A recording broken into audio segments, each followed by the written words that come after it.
Next, please join me in welcoming back Bob Cusack, Editor-in-Chief for The Hill, in a discussion with Congressman Vern Buchanan of Florida, Vice Chair of the House Ways and Means Committee and Chairman of the Subcommittee on Health. Thank you for joining us today.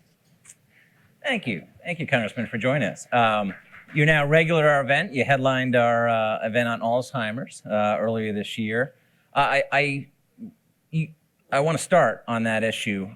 You have bipartisan legislation that we talked about it in the green room that just moved through the Energy and Commerce Committee on voice vote. Tell us a little bit about the bill and what its path moving forward now that it's cleared the Energy and Commerce Committee. It's the Merit Act Yep. by bill. Got passed out yesterday. So our goal is to basically give access to people, in terms of, potential Alzheimer's in early stages. I think there's 2 or 3 drugs that are out there now that see a lot of promise, but everybody's concerned about who's going to pay for it. So this is what this bill does, is make sure people get that. As I shared with you before, my father, so I'm a little more sensitive about that. I took care of him for 10 years. He had Alzheimer's, and it's a brutal process for families and everybody else that's involved. And, drugs like this might have made the difference if you get them in the early stages. And they came out with an initial drug, and then that was showed so much promise, 22%. But now they're moving up 35, and then someone at 60%. That could make a difference if you catch it early. And that's true of a lot of things, cancers and other things, if you get them done early. And that's where I think we're going. That's the exciting part of the promise moving forward. What is the future? Are you looking to attach this either to a foreign policy bill that's being debated now, or perhaps to the government funding bill early next year, or to potentially move it on its own? We're going to look at all the options, Okay. all the above, and get it out as soon as we can. So, that's our goal, but I've got a good working relationship with the new speaker, and of course, the person that controls the floor is a good friend of mine, Steve. So I'll be talking to them. I wanted to get this passed out at E&C yesterday. You're a leader in the House, and obviously the House Republicans have had, an interesting Congress. Let's put it that way. This week, Patrick McHenry announced his resignation. Kevin McCarthy is leaving Congress at the end of this month. The majority is getting small. What's the mood in the House Republican Conference right now? I think people realize we're going to have more challenges. It's been difficult. It'll make it more challenging, but not impossible. Obviously, everybody's got to realize for anything to get done, if you end up with a 1 or 2 member majority, you've got to, kind of either hang together or hang separate. Yeah. So the goal is we got to find a way to work together and try to get some things done. People that know me, I'm very bipartisan. Yeah. So there's some opportunities to do some things together. I think that's the way the government was put together originally. And maybe that's being 30 years in business, having a lot of employees. That's really what my focus has always been, is try to find people on the other side. We've got a lot of things passed over the years, but the way we get them done is work with the Democrats on the other side where it makes good sense. That 3-week stretch without a speaker, there were a lot of predictions, bad ones, including some made by me, what would happen next, because we had never seen this. It was unprecedented. Do you feel like House Republicans are now behind the new Speaker Johnson, and they will be, by and large, the rest of the Congress, so we don't see that again sometime next year? Yeah, I think that, frankly, be candid about it, he was the only one that could get the votes. Right. 221. There might have been some others, but in terms of the people that threw their hat into it, I know him personally. He was in Florida. We did an event together and stuff like that just recently. So I think he's a very honorable guy. He's very likable. He's a very smart constitutional lawyer. There's always something someone doesn't like or not. Sure. But I think he's the right person at the right time. And I'm hoping that, like I said earlier, the only way I see things getting done much is working together. And I always tell my Democratic friends, hey, we're all Americans. Let's find a way to get to yes. Your panel on health and the Ways and Means Committee, what's the agenda for 2024? What are you looking at? Well, I think that, I'll take this. I was looking at the statistics, but I'm really focused on preventative care. Mm-hmm. They will set up a task force, Healthy Futures. Yep. when you look at the data, we're spending $4.3 trillion on healthcare, 13,000 per person. And we're getting, I think, less. People are getting sicker. Obesity rate, 55 or 50 and above, at 40%. Even teenagers from 13 to 21 or 22 is at 22%, the obesity rate. That's double what it was 10 years ago. So I really think, I tell people, my sense is you got to be the CEO of your own health and take the initiative. And we've got to do more about educating people. And it's not just that people don't care. It's very difficult because so much of our food is so over-processed, in my own opinion. And so I really try to promote the idea of eating, a better diet, trying to be more focused on fruits and vegetables. And then I think the idea is someone could start walking 2 miles a day, 5 days a week. It'll make a huge difference. I have a doctor friend of mine that told me he works with a lot of patients that come down from up north down to Florida, and he's got a private practice. And he says they come in, there's 70, 80, a lot of them, they're on 6, 7 different pills. Right. And he says, you want to get off a lot of that? And he said, well, I can't get off that, doc. He said, no, you want to get off of it? I said, what are you talking about? He said, I want you to start walking 2 miles a day, 5 days a week. And in 30 days, I'll take you off half of what you're on. And so and it works. whether that's exaggerated or not, that was his experience. And I think that's the mindset we have to, we've got to educate and challenge people to take on more responsibility themselves because we don't have enough money. We're spending 20% of what we take in the economy just in terms of healthcare in a given year.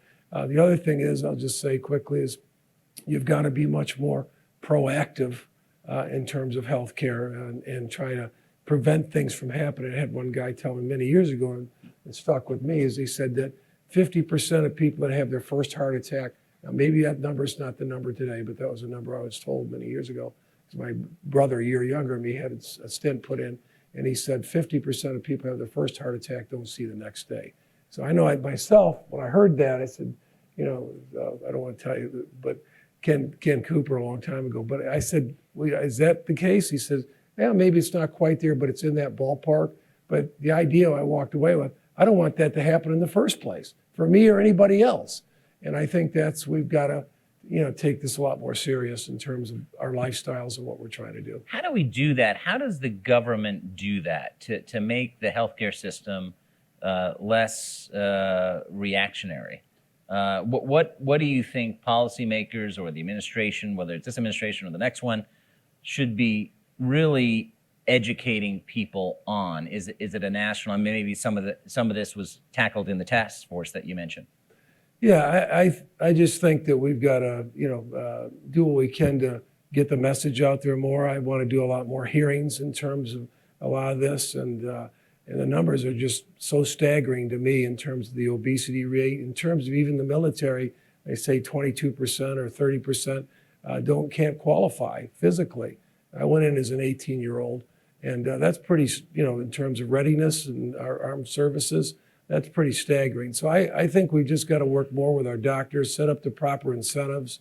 We're spending enough money, like I said, $4.3 trillion. Let's put more into challenging people, educating people, create the right incentives, maybe for, join a health club or something like that. But there's things that we can do policy-wise. There are various bills out there. But whatever we can do to get people thinking about it, not everybody will, but some will. But that some might make a big difference in terms of going forward. I'm very, very concerned about kids, especially younger kids, and you see it in the playgrounds and stuff where kids are just not getting enough physical exercise, or many times they're eating a lot of the wrong things or sugary drinks. Now, I'm not totally against that. I always tell people 80-20, but the point is, right, is that, we just got to be more sensitive. We have 9 grandkids now, and the wives are very careful about what they eat and how much they eat, because a lot of our food, as I mentioned earlier, is heavily processed. You're not eating food. And that's why it's the fault of a lot of people, because they don't realize what they're eating, which is no nutritional value. I had put on some weight, on the yo-yo diets, you're up and down and everything. I finally read a book that made a lot of sense to me like 15 years ago, and I was able to maintain my weight finally. And it was an equation, the guy wrote the book. And on the top of the equation is nutritional value of the food that you're eating. And he rated every types of food that you would eat in a given day. And underneath it was calories. And so I kind of took that a little bit as a religion. Right. Now, I get back to the 80-20 idea, but just being more careful about what I'm eating. But the most nutritional food with the fewest calories. And then there's got a whole book that lists every single thing. So again, it gets back to leafy greens and fruits. You can have some other things and stuff like that, but just to try to change it and modify your diet a little bit, and then get active physically, like riding bikes, do that, do what you enjoy doing, but get out in the fresh air and do some things. What about the long term? And I know neither party is going to be doing anything in 2024, but we do have Medicare headed for insolvency. You mentioned your 9 grandkids. At some point, policymakers are going to have to get together to come up with some reforms that extend the program. You're a bipartisan legislator. We're in divided government, but we're in very polarizing times. Do you think that Congress, or even a future Congress in the near term, can tackle such a big issue? I'd like to think we can. It's not just in terms of insurance and Medicare. It's also Social Security. Right. One's viable. They're claiming to 4 to 6 years Medicare, and then you look at Social Security. Maybe that's 10 or 12 years. But we need to be dealing with both of those. And I talked to one of the leaders on the Democratic side, and he said, Vern, we've got to get in the boat together, blame each other, but get it done. Right. And I think that's the mindset. We've got to find people that are courageous enough to start dealing with it, because they're both going broke, especially Medicare as you look at where this is going if we don't turn this around. That's why I'm so concerned about just the general health. And I didn't mention that, but we're spending the most, $13,000 per person, and we're getting the least in terms of performance with everybody. So both those are very important. They're the right thing. I'm in a district like Sarasota in the west part of Florida.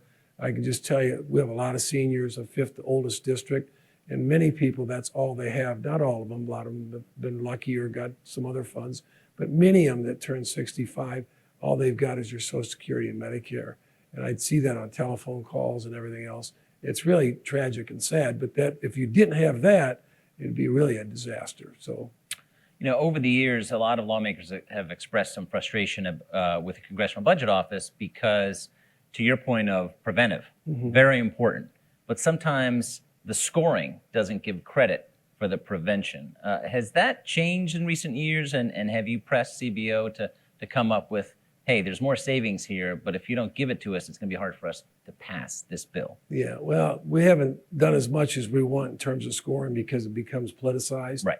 And as soon as you go down that road, but, I'm ready with I think there's some Democratic members, ideally. We really need to put together a group of us and start working on this. And the time is right now, not tomorrow, not next year or 2 years from now. I know it's going to be a challenging year this next year just because we're basically, we got a couple extra members, but that's not much. No. So that's it's going to be a challenge. But I'm still hopeful. I look at things maybe different. I'm an optimist, and I still think we've got a lot of challenges, but we're still the best place on the planet.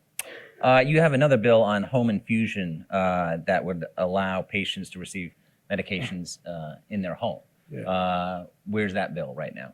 Well, I like to think we can get something done the first part of the year. It's bipartisan, but I can tell you in our area, our region, and I'm all over Florida, but the country, a lot of people would like to have that opportunity to do it in their homes.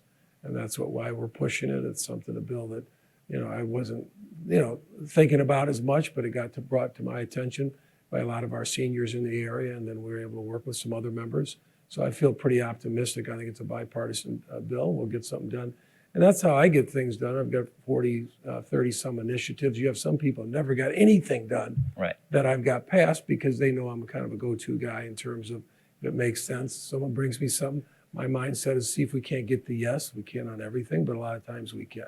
And is that the genesis of a lot of your bills, just from what constituents say, like, hey, there's a problem, I can't get this at home? Yeah. And then that leads to you talking to Democrats and getting a bipartisan bill? Yeah, I like doing a lot of town halls. Right. I don't do as many as I did, but I like doing a lot of them because of COVID and everything. But then we did telephone town halls. But the thought is, I've always felt like I never was in politics before. I was in business for 30 years, but I always felt nobody listens in Washington. So the thought is I try to go out of my way and get their thoughts and their opinion. And a lot of the things that we got passed is because of their bringing me different ideas that made sense in our area. And then we talked to other members, same thing in their area. And then all of a sudden we got something we can get done. Yeah, those kind of bills don't get the attention, but there is bipartisan legislation out there. And that's exactly it. I mean, there are things that get done, but if you do them quietly and just get them done, you don't That's get the the best way to attention. do it. Yeah, exactly. Well, we've run out of time. Please thank the Congressman for joining us. Yeah. And I hand it back to Sarah.